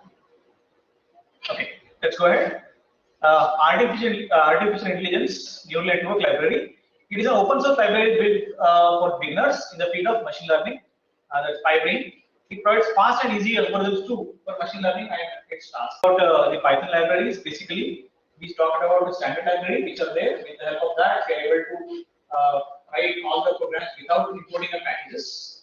And we spoke about TensorFlow, helping us to model the machine learning algorithms, and Matplotlib, helping us to design the data and represent them in visual format like charts, histograms, scattered graphs. And we spoke about pandas, which is telling us that I will be giving you the special data structures and variety of analysis tools so that you can handle the data with ease. And NumPy, which is saying I'll be handling all the numerical data and I'll be giving you the methods to handle the numerical data. So I'm a numerical Python. So SciPy says I'm a scientific Python used for high level computations. Like I told you, there will be a molecular combination or recombination if you want to do. or DNA recombination you want to do, DNA analysis you want to do, different types of sequences. That data is also available online. That data I want to analyze a huge number of parametric analysis. So that will be done with the help of SciPy. Scrappy, we told, it's an open source library for extracting data from the websites and from different sources. With the help of APIs and with the help of publicly available websites, I can able to access the data available on the internet. Scikit-learn, we see that the Scikit-learn is a library which supports the machine learning, supports various supervised, unsupervised algorithms like linear regression, classification, clustering. It also has base of NumPy, SciPy, and Matplotlib, which is helping you to represent the data, and it also has the ability to clean my data and make it available for the machine learning algorithms to feed it, and try to create its own insights. PyGame, which is allowing us to use it. It'll help us to create the graphics. It'll allow us to use the audio in the game. It allows us to use the input libraries from the users. It is used to develop the video games using the computer graphics. That we use the earlier T-filter. Here we have the NL package, which is saying that we will allow you to give. We will give you the interface. You design the game. PyTorch, which is helping you to have libraries, machine learning libraries, and that optimizes the tensor computations basically. PyBrain saying I'll give the help of I'll give ready models and also give an help to help in reinforcement learning, AI, and neural network libraries. So in that we will have a basic machine learning programs as well as practice programs. Got it, all of it? Okay. A very important study that we have done today, because it will open next doors for you to use those capabilities of Python. Yes. So you using the modules from standard library, that is third party. I just show you how it will be done. We have something. Okay. Just 2 slides. Example: importing math library. Import math a equal to 16. Math dot sqrt of 8. You already know. I hope all of you have done this example. That's one example. The same thing has been told to you here. Importing a specific item from library. Importing a specific item, not everything. As we did here, only math. You're not written anything specific. Math is having a lot of things. What you want, we not specified. So here we are going to specify something. What you want? You want sqrt and sine. Importing specific module. If you just import the sqrt from the math library, Python allows us to import a specific from the library or the package. In the above code, you can see that only import only sqrt and sine method from the math library. Here it is. From is a keyword. Math is a package or library. Import sqrt, sine. Then we have equal to 16 as a number stored in A. B having a floating point number 3.14, that is pi value. And we are saying print sqrt of A, 16 square root is 4. Then we have sine of B, 3.142 B, that is your pi value. That is being printed as a 0.0015 or something. Alright, the way how we import the modules from the libraries. Okay, debugging Python code is facilitated by a PDB module, that is Python debugger, which comes built in with the Python standard library. Advantage of this one is it runs purely in the command line, and thereby making your debugging easier. You have PDB support setting breakpoints. Setting breakpoints means your debugger will help you in these things. Okay, how do you set the breakpoints? I'll show you that. Okay, we have the visual studio code. Okay, it's ready. I'll open one of the program like .py program.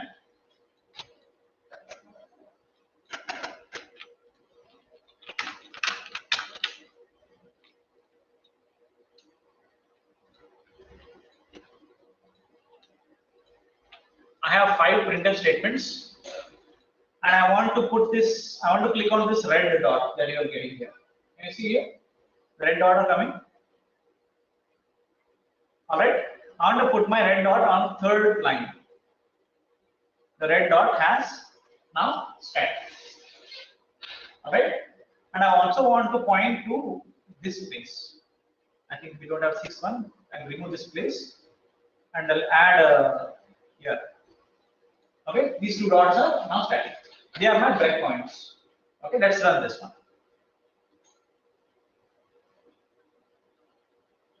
It is not stopped.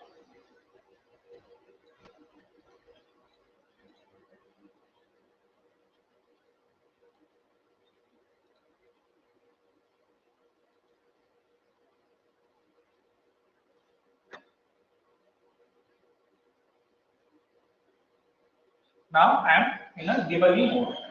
So Python debugger, I am taking a help of and trying to pause at a specific control. Now where I kept my dot, I have pinned this Python debugger is pointing on to first dot that I have placed.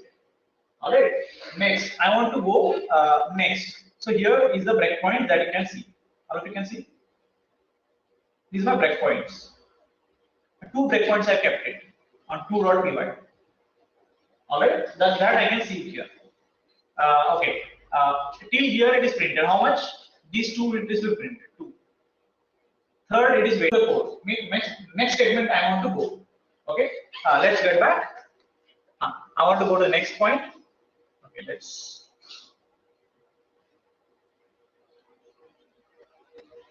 I have the next point here. Okay, here is the moving widget, which says. Let me minimize this a little.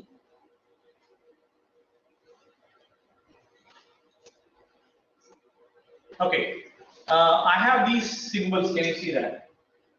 What is this? This is contain. This is your step over. This is your step into. You just look at that and read this here. Do we have this one? Step over. We have step through. This is step through. It will work.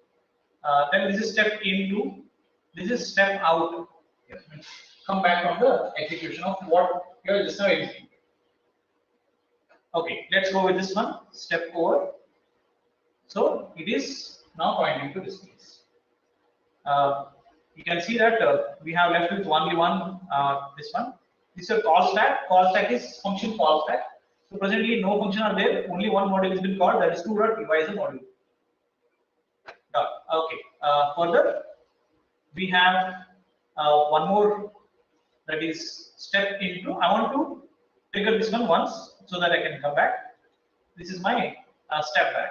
So it is terminated now. I just printed only few of them. You can just see. I'll run again.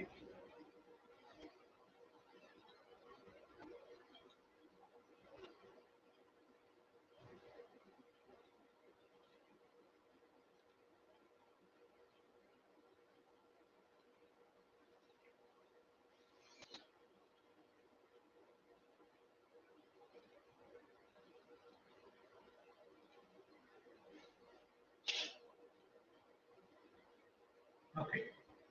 Step out means it is coming out of this execution and directly going out it, coming here, and we are having a step into, and we will have the 4 being printed, and this will be going to print. Step into will give you not the breakpoint jump; it will give you the next statement. Let's play again. Okay, not play. Okay, it's printing. Okay. Now it is in a debug mode. I go to this place. 3 times I click it. Answer again. 1, 2, 3. Now click down 3 times. It is going to be displaying all of them. If I just play this one, then it is going to stepping next time. I mean, all the times. What is this one? This step over. You can press step, F10 also. This will be a step into. If there are branches, you'll understand it better. what is this step over or what is step over and step into.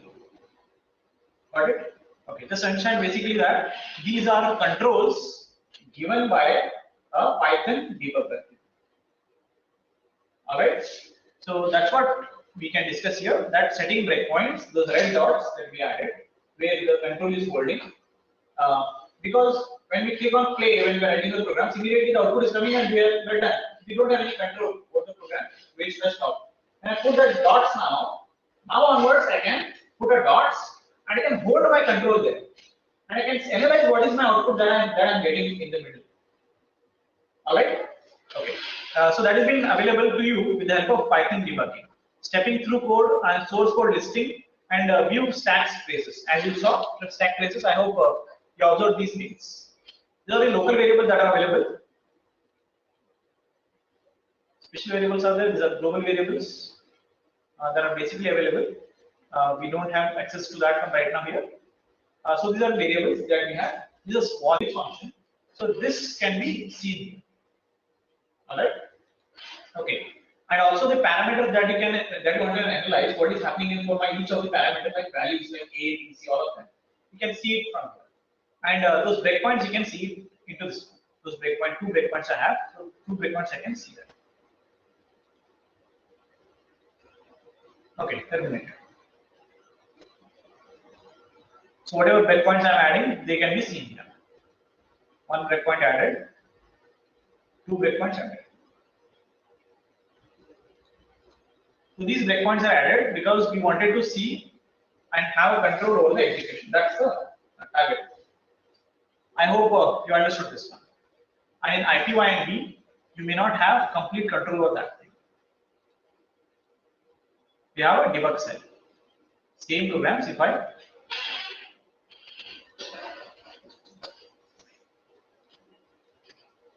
so every time when you click here, it is just executing like this.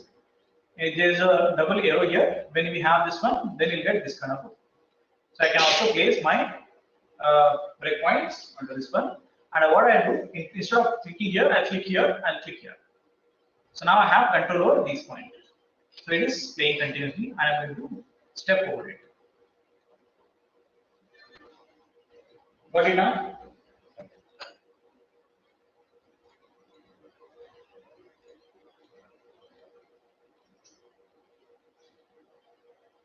Okay, that is that. Programmatically also you can set it. That's what the demo is here. PBD, that is Python debugger, pdb.setTrace. You can trace the program and what is happening, and that's how you can make use of your programmatically tracing it. Run your script normally and execution will stop where we have introduced the breakpoints. So basically we are hard coding the breakpoints. On the editor, we are just clicking on it. In the programmatically, we can just add the breakpoints. Breakpoints on the line below, where call set trace with a Python 3.7 or later version. There's a built-in function called breakpoint, which works in the same way as you added a breakpoint. Alright, remember this one and you can use this breakpoint. Debugging Python code, we have held where next and step. Display all the commands, display the stack trace as you saw. Next, execute the current line and move to the next line, ignoring the function calls. Next, there will be step function. Execute that function, come back to the function called, wherever the function call is there. That's what we have the program something. We can do that on the program something. We don't have. If I have the program, I can show it to you. I think we have it here. Function calls are not there. Function calls are there in module 1.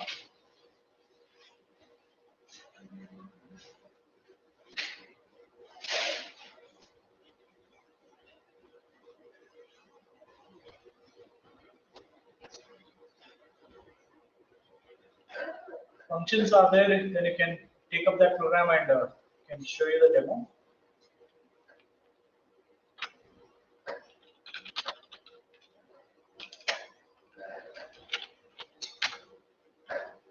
Yes, we have this program. Oh, nobody's calling it.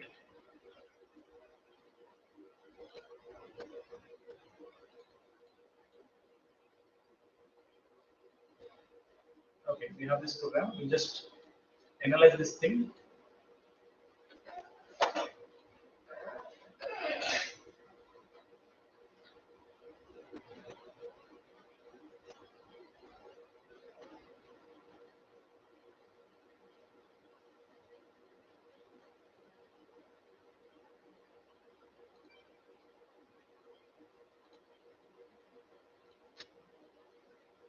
How the control is moving, you can get to know with the help of these breakpoints.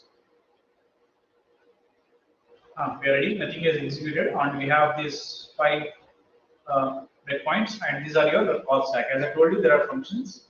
So this function is being paused now. What is this function? Main thread. You can see main thread is being paused. So that's what you can analyze what is there inside that. This has been paused. Let's step into now. Now we are inside this one. We have done this one already.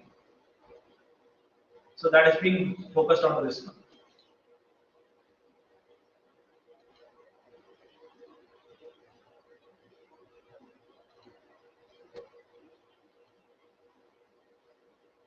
Again, it is going back to that thing. It has just once it has scanned all the things that there are functions available. It has checked everything that everything is correct or not. Now there is no output, and it is you call the main, and the main is called now. Okay, you can see the local A is 10 now. Just observe this place. B is 20. Local variables created. There is no global actually. Only local variables 2 taken. And now the third variable, whose value modified to 20, that is x and y taken here into x and y is taken. That's why the local variable is having x and y, because you called this swap function and you send this a and b. A and b are 10 to 20. That has been received here. That's available here. Next, you can see we don't have anything. Once we print it here, then we will have x and y. Now we are stepping into the next step. You can see x and y printed with the help of this above print statement. Then we have again next statement. Next statement, what it is doing, I am able to see that. And after this, I can see I have one more output, and I can see my values already changed. Now the temp is having a. With the help of this one, you can see how it is changing. Temp is having what value presently. Further, we can have again swapping, same thing. You can see the swapping is happening. You can see this updating happening. Update happened, so that's why the color got changed. You can see again it is coming back to the main function, because that's why it is called, and the answer is going to be sent to the result. Now the result we don't have anything, so the result is sent back to this one. Now again main is called, and that's it. That's completed the flow. Each statement, how it is executing, that you can step into that and again go on analyzing what each step is doing. That's what step into is.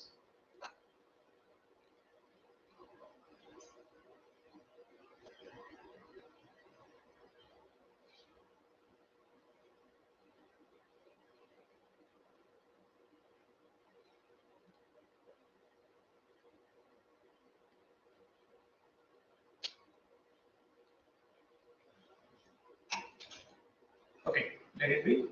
So that's how you can have a debugger help you in debugging the code.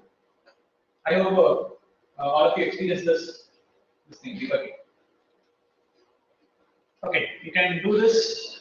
We will continue this next topic, that is understanding packaging of Python code, exe, in the next class. Okay.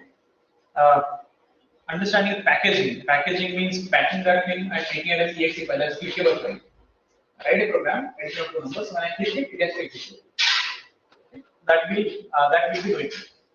I think 2 slides are there. We can finish it. Next class we can go with we can take 5 minutes. 5 minutes is 10 minutes. Okay. Hari says 5 is 10.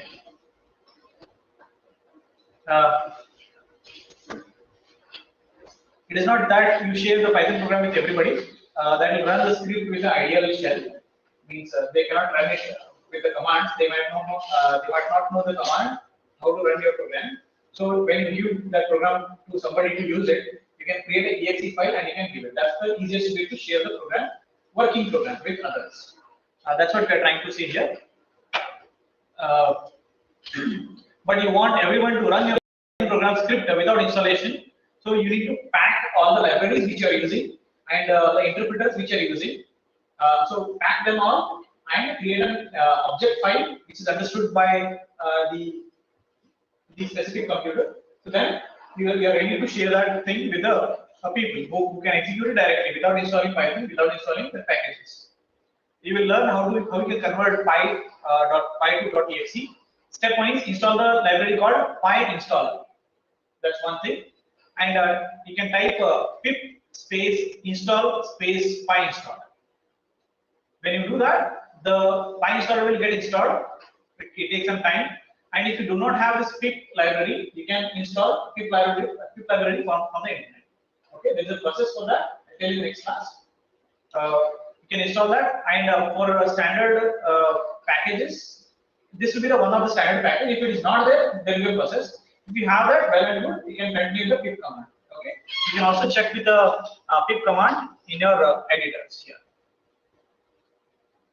In the terminal, you can click on pip and see that you are available with the pip command. If you have the pip command, then this kind of usage commands will be shown to you. Pip install PyInstaller, pip install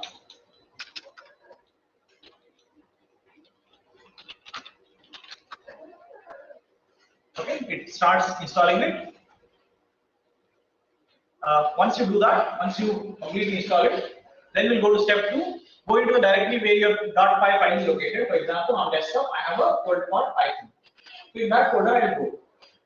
Next, press the shift button and simultaneously right click on the same location, and you'll get the box and you'll open the open shell prompt.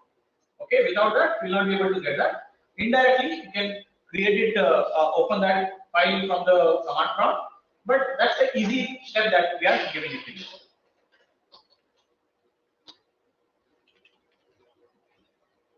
For example, I have my Python program on the desktop. Here I have some Python program, and here I'm talking about when you press the shift, you'll get the open PowerShell option here. If you directly click on it, nothing will come here. Okay, when I press shift, when I right click, I'll be getting open PowerShell. If you directly right click, you will not get that option. That's what we are saying here. When you press the shift button and simultaneously right click on it, then you get the option open PowerShell. So after opening that thing, you can type the command PyInstaller, which is the name of the package that you just now installed, space --1 file -w, then the file name .py will be taken and create a one file. Here the .py file extension is 1. .py installer -1 file -w, then file name will be a file name .py. For any missing packages, you can write this command, that PyInstaller -hidden import package name, and then package name which you are missing it. It is missing, so you can mention it here, and you can write again -1 file and the file name. It creates a exe file and give it to you with the same name. Then we have the step 6. After typing the command, hit and enter, and you will see that it finished the process based on the size of the file that you have as a Python package, and it finished it, and you see the directory. Okay, we are not added the image. Look, see the directory. It should look the way it has to look. What do we have? The elements. What do we need to have?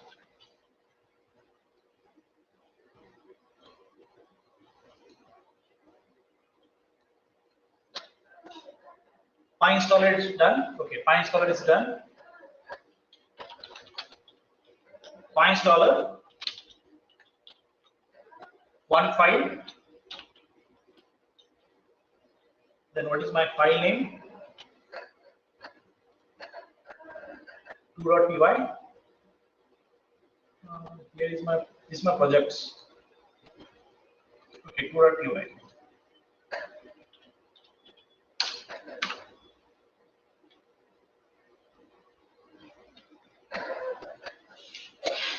It takes some time. Okay, it's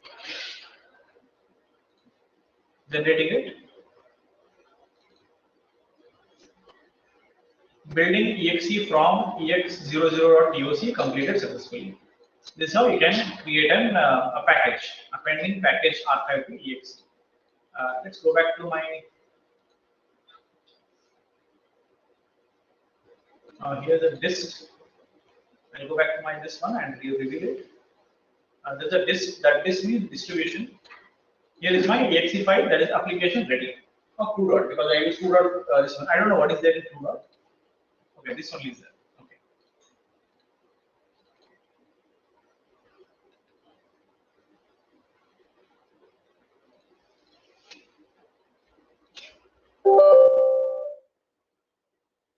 I think it is just printing it there itself.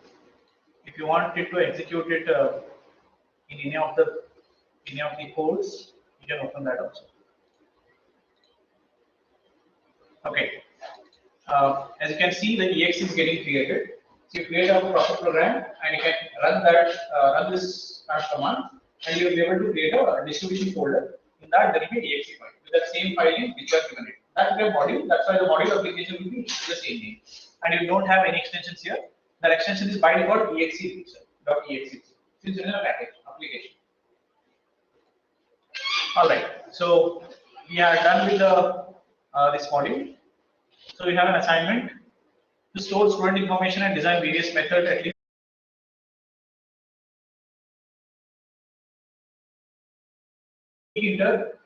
Interface, name, roll number, all of them, text boxes, enter it. When you submit it, there is a function being called in the background, in the Python program, and that function has to receive that data, whatever is there in the text box, store them in the Excel sheet. Easy. We did that earlier also. Small things we have done it. Now we'll combine it and do one thing. Alright. That will be for student application.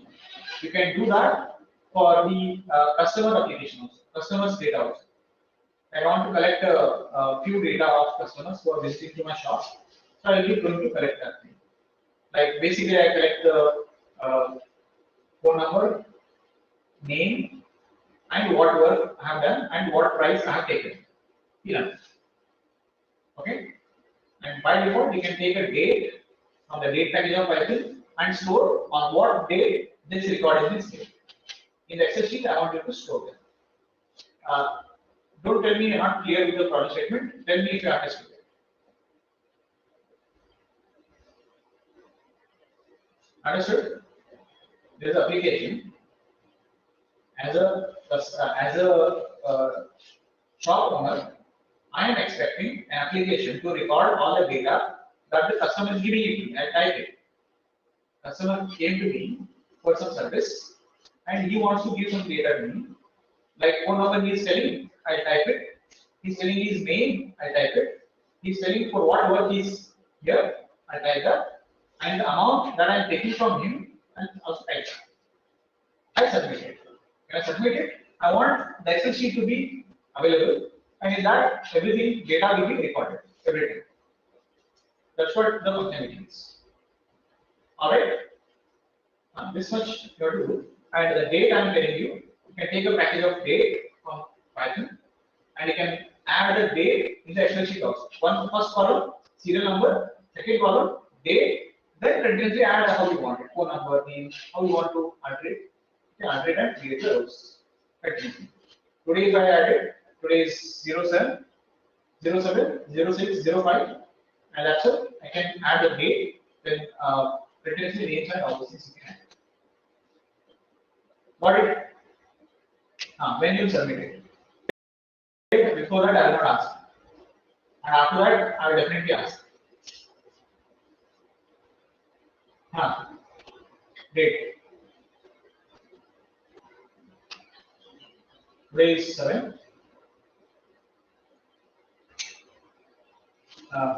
7 is Saturday. So send.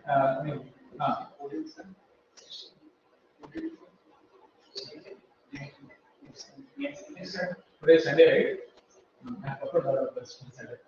Okay. Sunday, Saturday, one week, one. Okay, 1 week means is perfect application. Huh? More the time, more the perfection I'm expecting. Perfect application. Data driving application perfectly. You do one application, full team, no restriction on group work. All people have to participate in that and also explain your only part of what is your contribution in the code. Okay, all of you become a part of it. You distribute among yourself the code, and you tell them what code you are done. Based on that, I will be able to grade you after this theory test on this assignment. Sir, this program will read a customer data. Correct. What it will do with the customer data? Next level we will go analysis. One, we just record first data. So, we are storing customer feedback and retrieving it whenever as per the need. Yes. As we analyze the existing Excel sheets, we are preparing Excel sheets of data now. Then once we are ready with the Excel sheet, then we can put the same Excel sheet, we use it on a different programs. Application will be different, data will be same. One application is reading the data from the customer, one application is analyzing the data. We do that. The way I am doing the assignment is, you learn some topic, I am assembling them and giving you an assignment so that you can use the existing knowledge and you can use that assignment as a learning outcome. If you are not doing that, I will get to know that you are not learned. And I have to revise it, or you have to ask me the doubts. Two possibilities. Alright? Okay. Let's stop here today. Do the assignment and let me know if you have any doubts or you want any help in the assignment. I'll be able to help you in here. Tkinter, you can use it and you can continue. Any problem in Tkinter also, you can let me know. Alright? Okay. After this whole second module, I'll be giving you assignment on scrapping. But still you are not familiar with the package handling. I will keep it for the after third module, the scrapping application. Okay, done. Okay, we'll stop here today. We'll continue the next class with the next topics. That is your